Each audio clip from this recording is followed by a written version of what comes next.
Buongiorno e ben trovati. Siamo di nuovo qui con un video teorico, chiacchierata, in cui non vi faccio vedere nulla di pratico perché comunque ci avete mandato un sacco di messaggi e commenti in cui ci fate capire che vi piacciono un po' questi video qui di approfondimento, un pochino più da una parte sì teorici, però che ci aiutano un pochino a capire come pensare, fare, ragionare su alcune cose.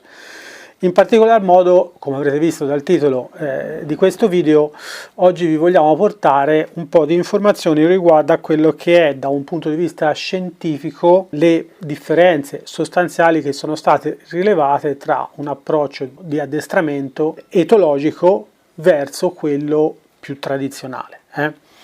Quando io parlo di addestramento etologico parlo di addestramento che utilizza l'equitazione naturale, ok? Quindi poi sapete che l'equitazione naturale è, diciamo, un grande universo dove all'interno ci sono varie scuole, però se Dio vuole da un punto di vista naturale il cavallo è quello e funziona a quella maniera, per cui qualsiasi scuola, e per scuola io intendo una scuola seria che si basa su principi scientificamente provati e seri, tendono poi a insegnare più o meno le stesse cose. Poi ci sono delle leggere differenze, no? Come un po' in una nazione si parla la stessa lingua, però poi ci sono i dialetti in base a dove abitiamo.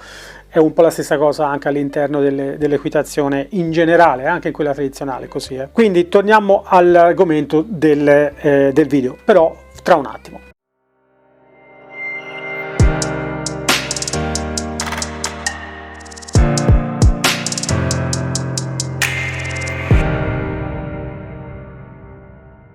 Come sempre vi porto delle informazioni tratte da ricerche scientifiche che poi dopo vi lascio in descrizione, così magari poi ve le potete andare a vedere, spulciare, guardare tutte le bibliografie, i collegamenti, eccetera, eccetera. Io questa cosa l'ho già fatta e vi ho riassunto un pochino quello che ho trovato. In particolar modo tutto è partito da una ricerca fatta dal dottor Verona dell'Università di Pisa e che attraverso chiaramente l'ausilio di altri professionisti, relatori, professori, eccetera, eccetera, addestratori, ha fatto un esperimento basato su un certo numero di cavalli, in questo caso erano 12 in totale, sono stati presi e sono stati addestrati cavalli completamente sdomi, è stata fatta, diciamo, l'analisi sulla prima parte della doma, okay? Quindi quella che prevede l'approccio dell'addestratore, il farsi toccare, il farsi incapezzare, proprio le prime cose, le basi.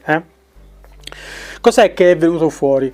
6 cavalli sono stati addestrati con diciamo un approccio tradizionale da 2 addestratori tradizionali e altri 6 cavalli invece sono stati addestrati con un approccio naturale da 2 altri addestratori. Voi direte, ma i numeri sono pochi, qui è sempre la stessa cosa. Quando si parla di ricerche è difficilissimo trovare delle ricerche che sono esaustive e sono state fatte su un enorme o comunque importante numero di soggetti, sia da un punto di vista di esseri umani sia dal punto di vista di cavalli. Però c'è da dire che ce ne sono tante di queste ricerche. Se andate a vedere da più o meno metà degli anni 90 fino adesso sono state fatte veramente tante di queste ricerche. Cos'è che è venuto fuori da questo studio? È venuto fuori che fondamentalmente ci sono delle differenze tra l'approccio più etologico da quello tradizionale. Per quanto riguarda lo stress, mi rifaccio anche a un'altra ricerca in cui è stata fatta l'analisi del cortisolo nelle feci e dal grafico che vi metto qui, come potete vedere, non è stato trovato una grande differenza. Lo stress aumenta, il cortisolo aumenta durante le sessioni di addestramento, però non c'è differenza, o almeno non c'è una grande differenza fra un approccio più naturale rispetto a quello più tradizionale. Questo perché probabilmente comunque è abbastanza stressante per il cavallo, no? Cioè vi potete immaginare comunque il cavallo che fino a quel momento lì non aveva avuto contatti con alcun tipo di addestratore, si ritrova in una situazione in cui deve fare un po' lo studente, ok? Quindi è una situazione nuova e quindi è comunque una sorta di stress. Ricordatevi che di stress ce ne sono due.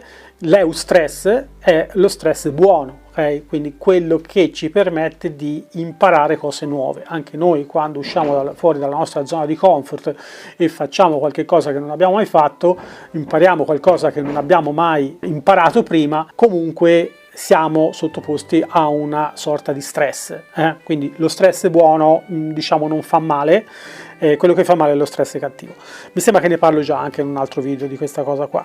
Diciamo dal punto di vista di stress è comunque un'operazione stressante. Andiamo avanti. Sono stati poi misurati gli eventi di fuga e gli eventi di aggressività nei confronti dell'addestratore. Gli eventi di fuga è veramente eclatante la differenza, perché si parla di 23 volte tanto. Cioè gli eventi di fuga nel caso di un approccio tradizionale, quindi eventi di fuga vuol dire il cavallo che cercava di sottrarsi all'azione dell'addestratore, è stato un moltiplicatore, non è stato 23 contro 0, è stato un per 23, ok? È chiaro, ci sono stati eventi di fuga anche nell'approccio naturale, è ovvio, se io provo a avvicinarmi a un cavallo e questo gira la testa come per andare via, viene comunque segnato come evento di fuga. Tutto questo ovviamente è stato fatto avvalendosi anche di software, eccetera, eccetera, per andare poi dopo a analizzare bene tutti i filmati. Comunque è tutto scritto nella ricerca, poi ve l'andate a vedere se vi garba questa parte qua. L'altra parte che si diceva sono stati invece gli eventi di aggressività.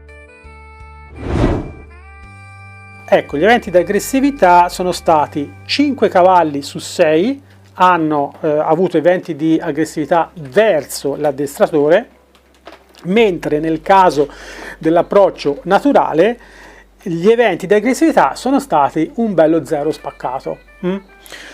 Allora, io qui mi permetto di fare un'osservazione sull'esperimento in questione, perché secondo me ci sono stati, forse da un certo punto di vista, non so per quale motivo, quindi sicuramente avranno le loro ragioni per aver fatto a questa maniera, però secondo me è stato fatto un po' un errore, perché nel caso dell'approccio da parte dell'addestratore naturale, degli addestratori naturali, l'approccio era all'interno di un tondino, mentre l'approccio degli addestratori tradizionali era dentro un box. Probabilmente sono state scelte loro, non lo so questo, però ovviamente mi viene da dire ovviamente all'interno di uno spazio più piccolo tutto viene amplificato, l'adrenalina che scaturisce dalla claustrofobia e dal fatto che il cavallo non può scappare alimenta con più facilità l'aggressività del cavallo stesso nei confronti dell'addestratore rispetto in uno spazio molto più grande dove il cavallo può andarsene, ok?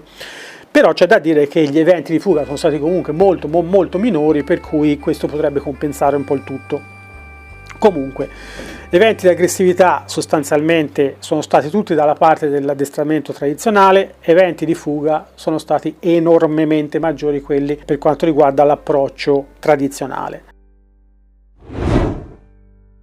Cos'è che abbiamo visto poi anche? Cos'è che esce fuori da questa ricerca? Che c'è stata, diciamo, ci sono stati più eventi di confidenza e disponibilità presso l'uomo anche successivamente all'addestramento, cioè hanno visto che i cavalli avevano comunque una attenzione di categorizzazione nei confronti dell'uomo. Vabbè, poi sull'attenzione ci sono due tipi di attenzione, di categorizzazione selettiva, ma questo si entra in un discorso che è un po' complicato, però diciamo quello che serve a noi capire è: dopo questo addestramento il cavallo era più confidente nei confronti dell'uomo e dell'ambiente, avevano più facilità nel esplorare e approcciare l'essere umano? La risposta è sì, cioè la confidenza e la disponibilità verso l'uomo continuava anche dopo l'addestramento nel gruppo dei cavalli addestrati in maniera naturale.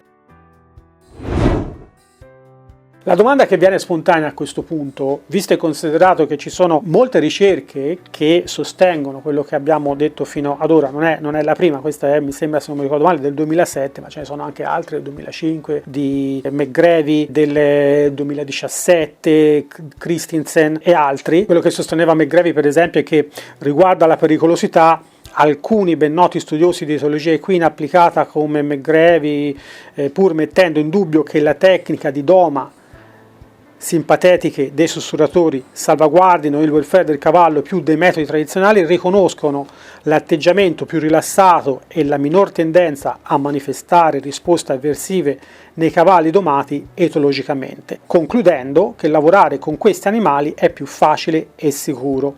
Lo stesso anche Müller e Lambert nel 2005 ritengono che montare un cavallo che abbia conseguito con successo un lavoro di questo tipo da terra sia più facile, sicuro e gentile che non dopo che questo è stato domato tradizionalmente. Quindi tutti più o meno concordano su questa roba qua. Allora la domanda che ci dobbiamo fare è: ma per quale motivo, se è così, perché allora si continuano a vedere i cavalli addestrati in maniera tradizionale con metodi coercitivi ed intimidatori? Allora, io adesso provo a fare delle conclusioni che sono del tutto mie, personali, anche se in parte vengono condivise, come vi dirò più tardi, anche dal dottor Verona, che è il relatore di questa ricerca. Io penso che i motivi si possano risolvere in alcuni punti. La prima cosa che mi viene in mente è che chi ha un metodo ed un business che gira attorno a quel metodo non lo cambia perché ha paura di mettere in crisi il suo business.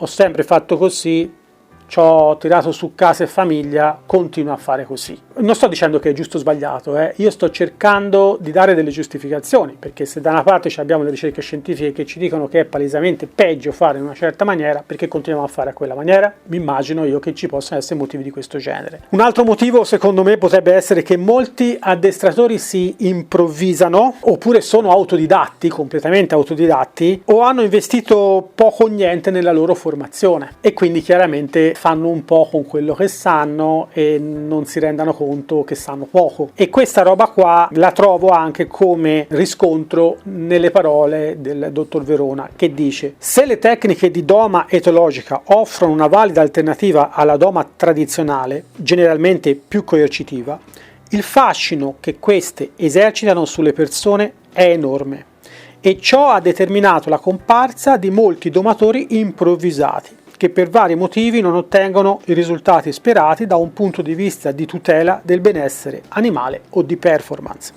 Questo perché non hanno saputo distaccarsi dal vecchio approccio, applicandolo al nuovo metodo, oppure perché non sono adeguatamente istruiti sull'etologia del cavallo nei suoi aspetti teorici e pratici. Quindi vedete che non sono solamente io a pensarla così, quindi haters del canale, non ve la riprendete con me, non sono solo parole mie, sono anche parole di altre persone che hanno fatto degli studi in merito. Poi ci potrebbero essere anche altri motivi e questa parte secondo me è un po' colpa dei proprietari, ok? Colpa nel senso buono del termine, però analizziamolo un pochino. Un motivo potrebbe essere perché le persone non vogliono spendere, semplicemente, e quindi vanno dal più economico. Oppure, se hanno risorse da spendere, vanno da quello che ha più premi in bacheca, anche se ciò non significa che poi possa essere veramente un bravo addestratore. Anzi, non è spesso così. Io personalmente conosco alcuni bravissimi addestratori che però non hanno avuto gran fortuna nelle gare come cavaliere della gara, ok?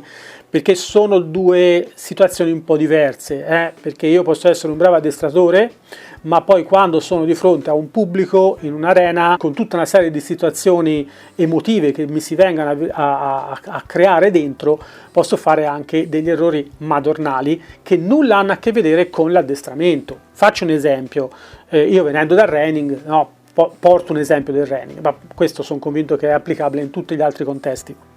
Nel reining ci sono tutta una serie di manovre che devono essere fatte all'interno di una gara. Una di queste è lo spin, ok? Quando il cavallo gira su se stesso tenendo fermi i posteriori, oppure chi gli piace più i tecnicismi fa un pivot sui posteriori molto veloci. Questi pivot sui posteriori diciamo che devono essere un certo numero che dipende dal tipo di pattern, tipo di schema che devi compiere all'interno dell'arena. Solitamente sono 4, ok? 4 spin a destra e 4 spin a sinistra.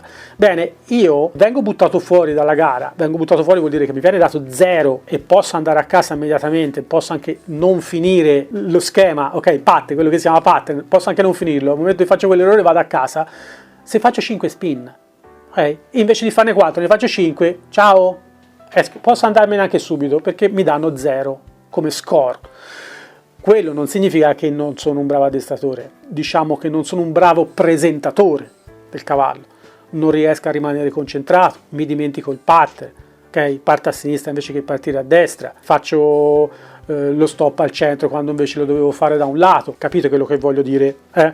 Quindi non sempre risultati in gara vogliono dire anche che uno a casa è un bravo addestratore. Per ultimo, poi c'è anche un altro aspetto che secondo me scusa un po' il comportamento che si diceva prima da parte dei proprietari. E il fatto è che mi metto nei panni del proprietario e capisco anche che non è facile districarsi tra i tanti addestratori che ci sono in giro e spesso il cliente rimane confuso e poi dopo alla fine finisce per fare delle scelte che sono più, diciamo, motivate dal sentimento, dallo stomaco, dalla pancia, un po' il concetto che a volte si sente dire no, a pelle mi piace più Tizio, oppure ancora di più da quale addestratore si è saputo vendere meglio, ok? Per cui magari se uno è un pochino più bravo a rigirare i discorsi e alla fine si porta a casa il cliente, anche se poi dopo magari non usa dei metodi naturali, magari usa dei metodi tradizionali. Ecco, un'ultima cosa, prima di finirla, avrete sicuramente sentito dire, magari vi è capitato anche in prima persona, qualcuno che vi ha detto ci vuole più tempo. Ci vuole più tempo a fare un cavallo in maniera naturale che in maniera tradizionale. Ecco, da questo studio, magari poi bisognerebbe vederne anche altri, però da questo studio risulta che è così. Diciamo che le sessioni di equitazione naturale erano sensibilmente più lunghe di quelle di equitazione tradizionale. Allora, il motivo principale per questo risultato è che è vero che ci vuole di più, ma non di più in senso, diciamo, generale, ci vuole il tempo che ci vuole. Cioè, l'addestratore che utilizza tecniche di equitazione naturale tende a aspettare i tempi del cavallo. Quanto più bravo è, più questi tempi corrispondono esattamente ai tempi del cavallo, sia in senso positivo che in senso negativo. Okay? Cosa significa questo? Significa che se io per esempio non ho ancora tanta esperienza e magari non leggo ancora così bene i segnali che mi dà il cavallo, è possibile che per evitare di sbagliare aspetti un po' di più, ok? Mentre se il cavallo mi dà subito il semaforo verde e io lo colgo, questo semaforo verde, vado subito avanti. Ecco perché in certe situazioni vedete anche all'interno dell'equitazione naturale che si riesce a fare un cavallo, non a fare un cavallo, diciamo a portare le prime basi, i primi rudimenti di doma in 5 giorni, no? Come abbiamo fatto a Reggio Emilia il mese scorso con i miei colleghi. Capite quello che voglio dire, no? Più riesco a essere bravo nel leggere il cavallo, più mi accorgo quando lui mi dà il semaforo verde e vado al passo successivo. Meno sono bravo in questo, più io attendo per sicurezza, ok? Nel più ci sta il meno, ma mi si allungano i tempi. Detto questo, comunque, siccome io rispetto i tempi del cavallo, è probabile che ci metterò più tempo, ma non è che ci metto più tempo nel senso assoluto del termine, ci sto mettendo più tempo perché ci devo mettere con quel cavallo probabilmente quel tempo lì. Nell'equitazione tradizionale non si guarda molto a questo, c'è uno schema e io l'ho fatta per 17 anni, per cui ve lo posso assicurare. C'hai una scaletta di cose da fare, le fai, se il cavallo tende a opporsi ci vai giù pesante e vai allo scalino dopo. Nel caso di equitazione naturale non è così, aspetti, quando il cavallo è pronto vai allo scalino dopo. Ecco perché ci vuole più tempo. Ci vuole più tempo, ma in realtà ci vuole il tempo che ci vuole. E questo fa sì poi dopo che il cavallo diventi più confidente, subisca meno stress, sia più rilassato e, come si è potuto vedere fino ad ora, alla fine sia un cavallo più sicuro, sereno e divertente, anche successivamente all'addestramento. Spero che anche con questo video vi abbia portato un po' di informazioni che non sapevate o che magari vi facciano un po' riflettere, se siete già all'interno di questo mondo.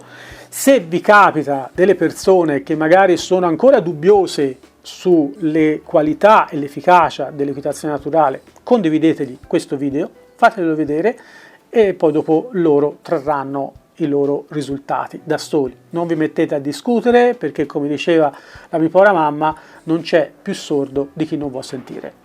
Ognuno di noi ha bisogno di fare il suo percorso per arrivare a certe conclusioni, quindi non forziamo la mano. Anche nel nostro caso dobbiamo lasciare il tempo che serve alle persone per maturare queste nuove convinzioni, che per fortuna però sono suffragate da tutta una serie di ricerche scientifiche che hanno dimostrato che è così. Vi do un caro saluto e noi ci vediamo nel prossimo video. Oh, galloping dreams, we ride far and wide. In a world so vast, we feel alive. Underneath the open sky.